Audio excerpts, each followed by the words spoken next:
Hi there, this is Dr. Samurai, a professor in Japan specializing in international and social pathology. And again, this is the copy of my diploma, right?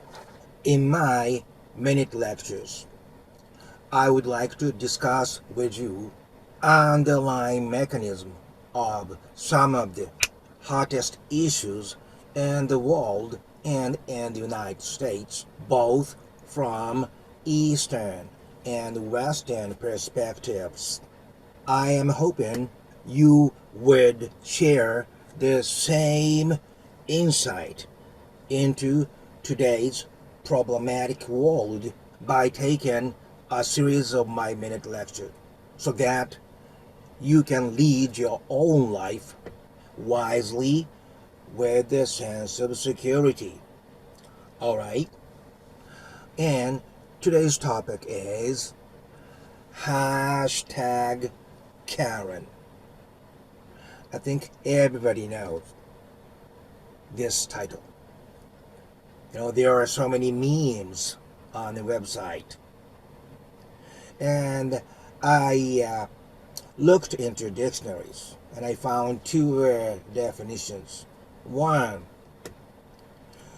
to use her privilege to threaten and try to intimidate a black man by calling the police. Two, to use her racial and sexual privilege to get her own way, or to police other people's behavior. You know what they mean, right? And I looked further into it and I found that there was a haircut called the Speak to the Manager haircut. Typical Karen.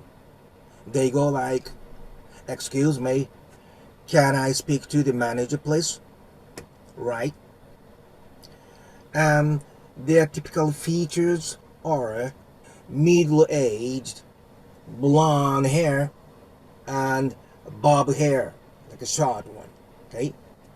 Blonde bob. They are anti-vaccine, usually born in Generation X, which is like between 1960s and 1980s. And many are like soccer mom, may have to do with the would-be helicopter parent a little bit. And they are angry, entitled, demanding, racist, obnoxious, and acting inappropriate, rude white women. And they lord their privilege over another. That kind of makes us nod a little bit. Okay? And as you know, one of the most famous figures is Ms. Amy Cooper in New York Central Park. Like dog leash issues between Amy and the black gentleman who was a photographer. And they usually pretend like they are weak and use their apparent weakness to manipulate to attack their target. So they use their weakness, and this is pretty much their well-worn device on how for a weak woman to win over physically stronger like black people. And I said well-worn because they keep using it and they are very good at professional at using these tactics. And they usually use it not making it to public. And this is the important point, racial minorities or they're easy targets.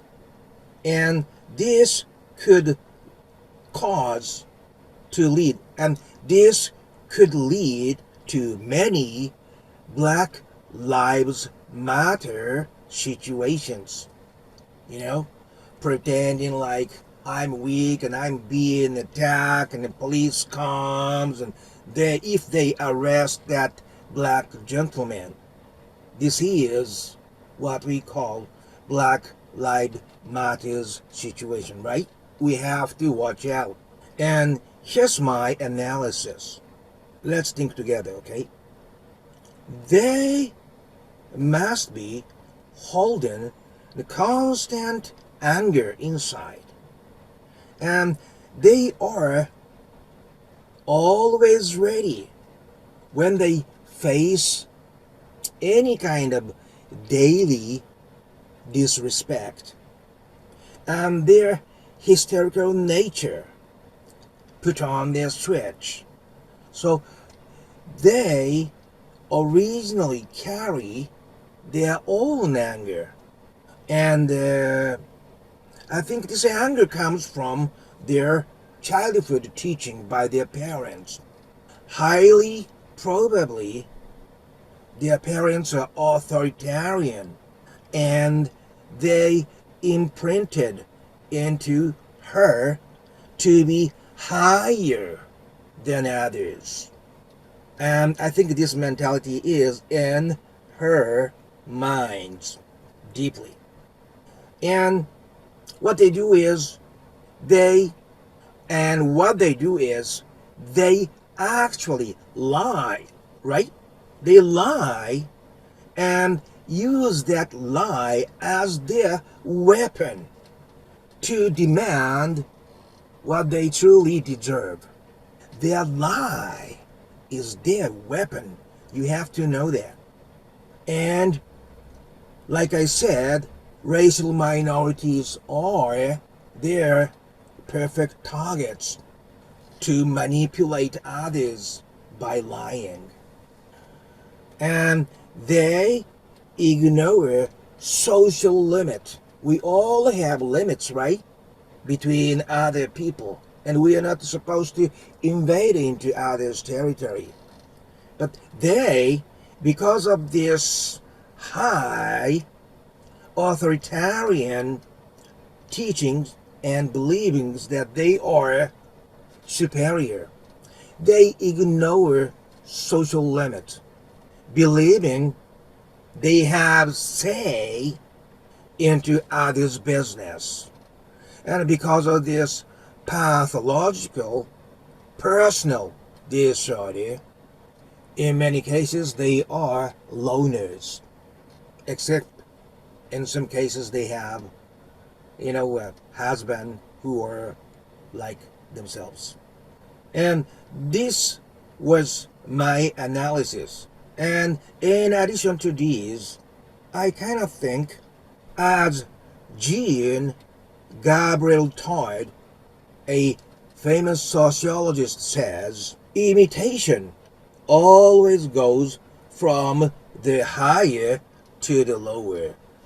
That means Mr. Trump, President of the United States, he had a strong unspoken influence over how American people act. And his selfish, white is right, and money is right kind of attitude, or kind of activating what's inside the American people, especially when they were taught such values in childhood. And they pretty much ignore social moral and customs and push through their selfish way. And they think they are at the upper tier. And many hashtag Karen talks about how much money they have and what a high connection they have when they try to intimidate those people at the shop and stuff who happen to be more like racial minorities. And since they are so good at manipulating people by their weakness, they can even turn over their shoplifting and stuff by sort of persuading inexperienced enablers. And here comes my conclusion regarding hashtag Karen. Like I said, they are holding constant anger inside. And then I believe this comes from their inner insecurity. And today's complex world in which everybody is talking about their own wants and needs over others. Some say today's human beings are becoming consumers, not human beings who can think. So, in this kind of world, we need social literacy to distinguish who is telling the truth and who is trying to manipulate the situation. It doesn't always have to be male, or it doesn't always have to be female. Okay? We have to protect true social justice to live peacefully with a sense of security. And who are speaking truth does not depend on their sex. Okay? So my advice today would be we should never underestimate female aggression and female manipulation in today's materialistic society. Okay?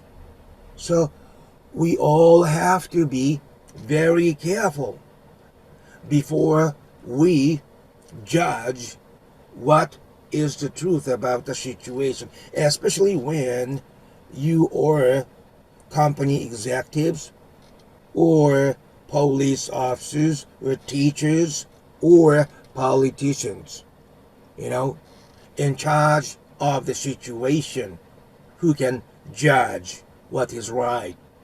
All right? Never underestimate female aggression and manipulation.